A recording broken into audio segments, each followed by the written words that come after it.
I would say that to succeed in this space, you really need to be exposed to different subjects and to different topics.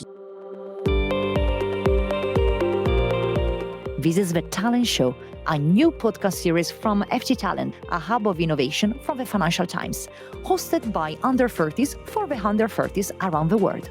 This first series is in partnership with Bocconi University, a leading higher education institution of business and managerial advancements. I am Virginia Stagni, and this is the guide you need to drive innovation and change.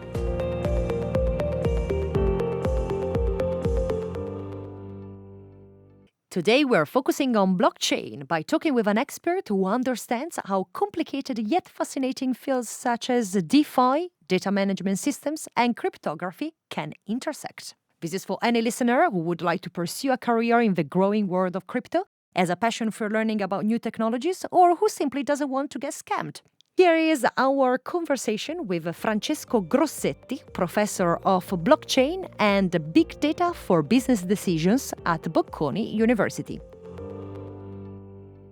Ciao Francesco, how are you today? I'm very great. I'm doing just fine. Thanks for having me. It's our pleasure, and we cannot wait to hear from you about your area of expertise, your tips for early career professionals and students that might be interested in your field. So, Francesco, the first question is about the definition. What does it mean, the blockchain technology? We know that normally it's connected with the cryptocurrencies, but also, unfortunately, with the black side of it, that is scams. I would like you to walk us through the blockchain technology. What does it mean? What it is all about? Over to you, Francesco. Well, first of all, that's a very fair question, but it's also a very complicated one. I would say that to the very core, blockchain technology is basically a system of interconnected computers, I would say, which stores different data, which we call transactions. And the specialty of these type of systems is that each and every computer is not only interconnected, but each and every computer can actually verify that all the information that we put on the system that we call blockchain is indeed correct. And there are no sort of logical errors within the information that we put in the system. So overall, it's almost like having sort of different ledgers that records each and every transactions all linked together via a public network like the internet, for example. Thank you so much, Francesco, for this. Why you entered in this space? What makes you exciting about the blockchain technology? Why you are researching this field and why you built your expertise all around it? Right. So I started working on blockchain technology around 5 years ago when I was a postdoc. One of the things that really makes this technology stand out compared to others is that there's huge potential in what we can do, not just in terms of business applications, but really anything that is related to our common society. Now, we can spend time thinking about what kind of applications we can envision or we can visualize for our future. Clearly, one of the main applications that we can think about these days is just trading of assets. So you can think about sending money to, from myself to you on these type of systems. And let me say that just because you mentioned that before, yes, there is cryptocurrency involved in these systems. And what's really important to understand is that blockchain is the technology that enables cryptocurrencies, but cryptocurrencies is just one of the possible outcomes and potential usage of this technology. I can refer to things like provenance of goods, for example, or tracking of medical records being shared, not just across a country, but also across different countries. So being able to access patient record very easily and very securely in almost real time. Those are the things that we should be probably talking about more with respect to standard trading in cryptocurrencies. Of course. And I think it's really interesting what you're mentioning about data and how intertwined it is with the world of data management, data privacy, and so on. We've seen the development of also this field from a career perspective. I would be interested on this part for our audience that is mainly younger career professionals around the world that might be interested in the blockchain technology, might have experienced it, might have tested it, and might want to build a career around it. What is your suggestion? But I think that's one first point I'd love to have your view. And then secondly, is it really needed to have a technological background? What's your view on that? So again, this is another tough question, but very interesting because I get to answer to this type of question basically to all my students that take my course. The answer is not super easy, but I would say that yes, there are definitely lots of possibilities for young people to be on board future careers with this technology. I actually had students that switched sort of path along the way after taking the course and interacted with some of the people that are actually working on these in this space, and they opted in to go full-time blockchain experts slash developers slash entrepreneurs. As per your second question about skills, the skill set that would be ideal to have in order to start a career in this space, it's a big question mark. I have students that have different backgrounds coming from computer science, but I also have students coming from management, for example. So they know very little about how to run codes or develop codes and stuff.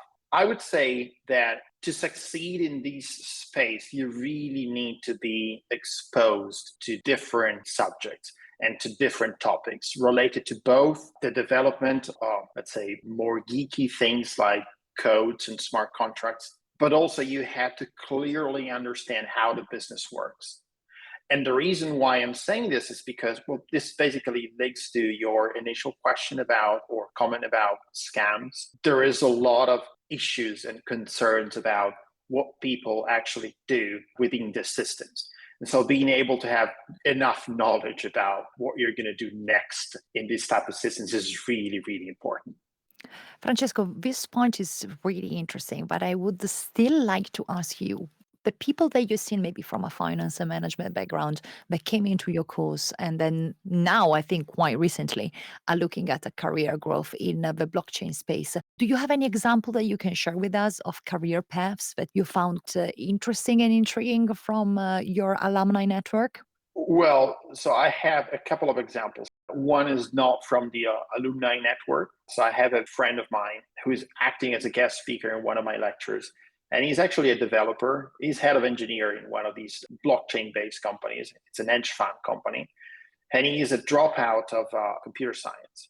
So one message is, and I don't want to sound too bad about this, but really I'm working with people that are actually dropouts out of college, and they were able to succeed pretty dramatically in this space.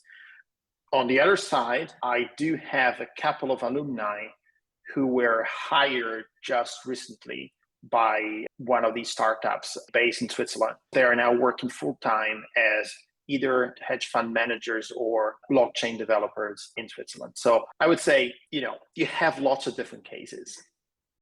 You just mentioned Switzerland, and I cannot avoid thinking about finance and the banking system from a traditional standpoint. And of course, if I connected with blockchain, I think most of our listeners are definitely going to realize it's connected with the concept of decentralized finance. With decentralization, decentralized finance offers basically financial instruments without relying on the traditional business. This can be banks, brokers, etc. This is something that, we talk quite a lot here at FT.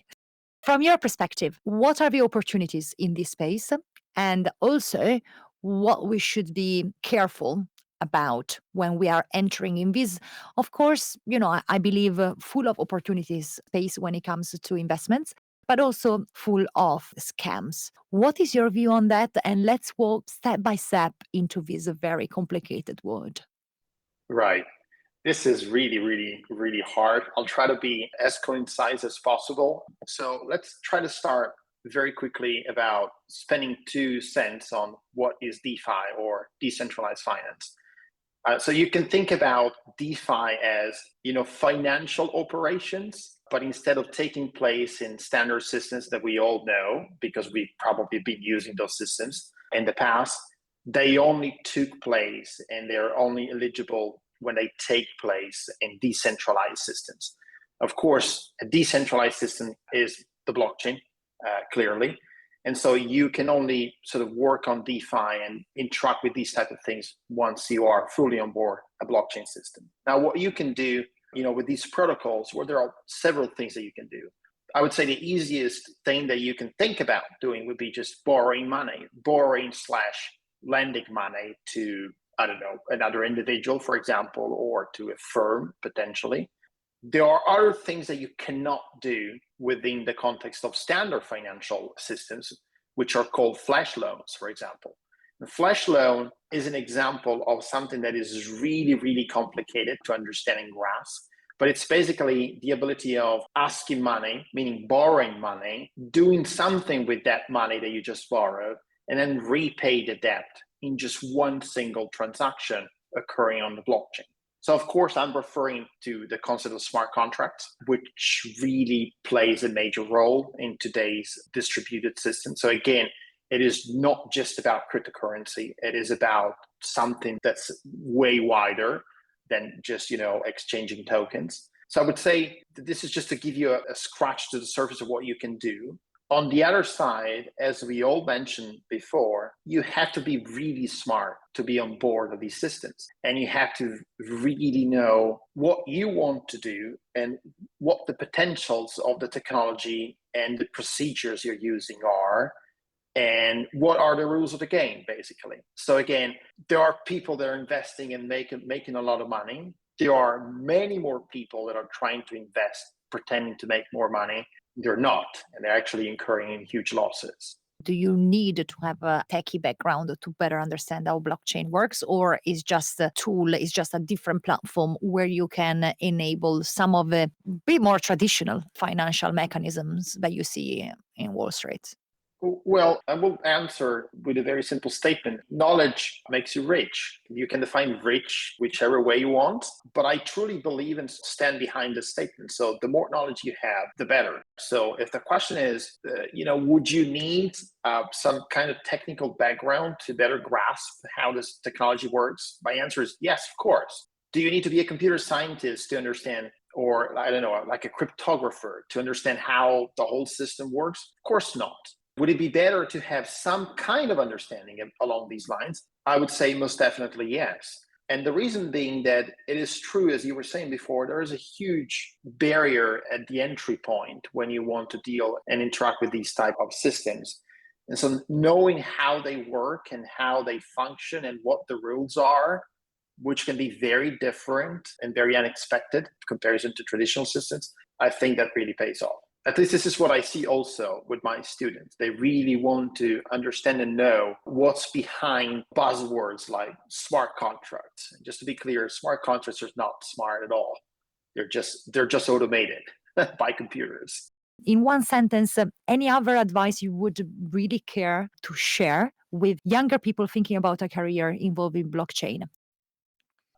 I would say the following. If you wake up in the morning and one of the first thing that you can think about is, let me just say blockchain in general, or I don't know, be an entrepreneur in the context of blockchain. And then this sort of thought keeps you, poking throughout the day and throughout the days and throughout the weeks. And then you're attending courses, for example, here at Bocconi, which talk about completely different things, and you still thinking about that kind of initial thought, that is a good trigger that something is really is really in you. And so that would be the initial step for you to take action and do something about it. Otherwise the thought will just linger there over and over again, and then it will bother you. And I don't like to be bothered by my own thoughts. I usually, listen to them, and I usually try to support my thoughts and by providing answers.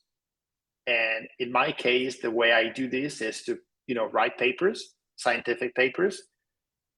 In the case of a young 20 years old student that is willing to be in this world as an entrepreneur, means to go in the field and start something for real. A very pragmatic and proactive approach.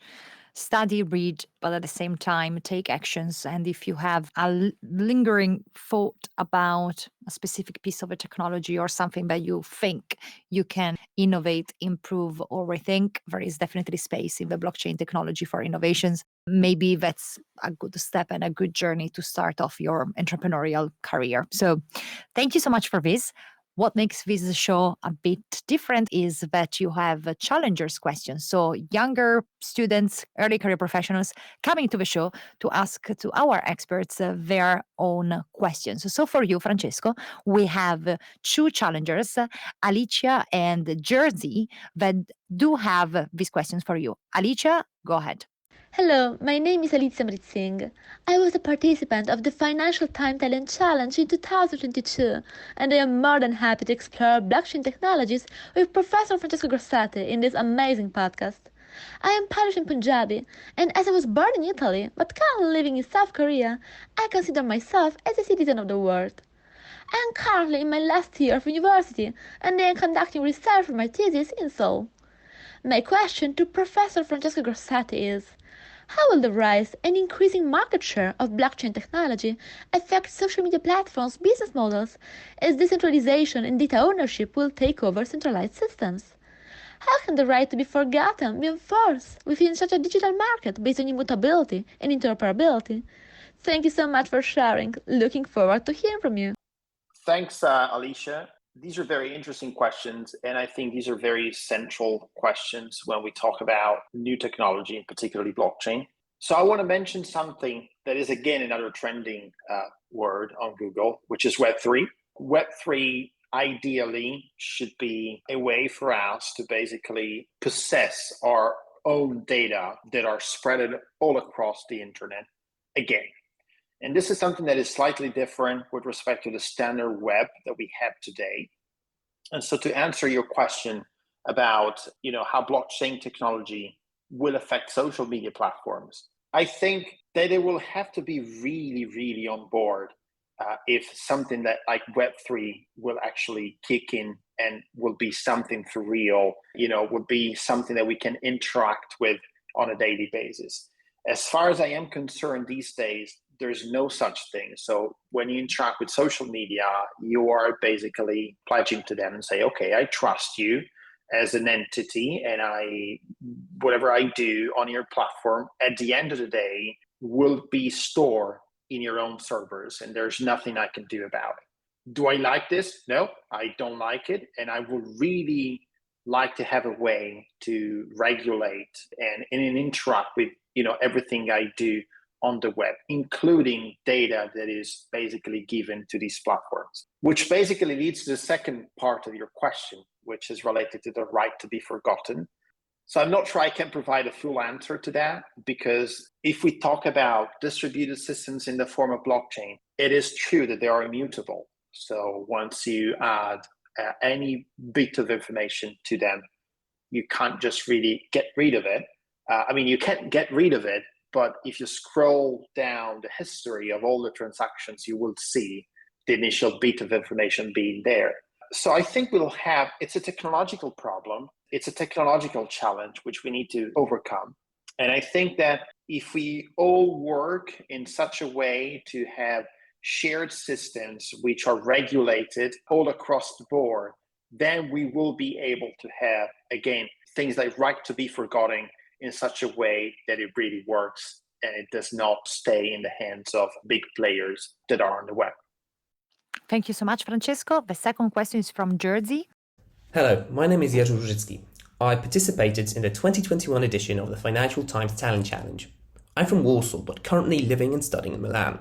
I spent the past 2 years pursuing my bachelor's degree at Bocconi University. My question to Professor Francesco Grossetti is the following. Given its potential for superior security, what are the possible future implementations of blockchain that will disrupt our everyday life? Thanks, and looking forward to hearing from you soon. Thanks, Jersey, for the question. There are different routes that you can go when you think about future implementations of blockchain. For sure, there are two things that pop in my head. One is superior security, as you mentioned. Yes, it is true that the blockchain systems are secure. And so ideally, if you enforce their usage, sort of common practices, then you can really think about having very secure systems that are basically unbreachable, or it would take like an infinite amount of time to breach them. So you wouldn't do that. And the second thing is very linked to the first one. Once you have very secure systems, you can think about entrusting them, if you want, with very sensitive data. So I mentioned in the conversation before, patient records. So everything that is related to health record of your own being, your family and friends and so on. You can think about having systems that provide full coverage of all your medical history all across the board and cross country, also with the ability of being within a very secure system. Francesco Grossetti, thank you very much for being with us. We can't wait actually to hear all the feedback that our listeners are going to give about this very intriguing episode about blockchain technology. I hope you learned as much as I did, thanks to Francesco's expertise and insights. Tune in to the next episodes coming out in a few days. Thank you again, Francesco, for being with us, and thank you to Bocconi University. This was amazing. Thank you all. If you're a listener of a talent show, I bet you're quite interested in the world of work and in understanding trends that are shaking up workplaces worldwide today. I recommend you to check out Working It, the FT's workplace podcast and newsletter. Join our friend and host Isabel Berwick every Wednesday for understanding the big ideas shaping work today and the old habits we need to leave behind. Tune in, subscribe, and follow. This has been The Talent Show, which is produced by the FT Talent team, Aya Al-Shihabi, Noor Hafez, and me, Virginia Stagni. Our podcast producer is Todd Van Luling. Our editor and sound engineer is Arturo Ochoa. Our video producer is Enrique Zecca. And our social media producer is Letizia Clementi. Our music is by Dennis Kishuk. Check out all of the Talent Show episodes at fttalent.ft.com. Subscribe wherever you get your podcasts and follow FT Talent on socials for updates. Until next time, and keep listening.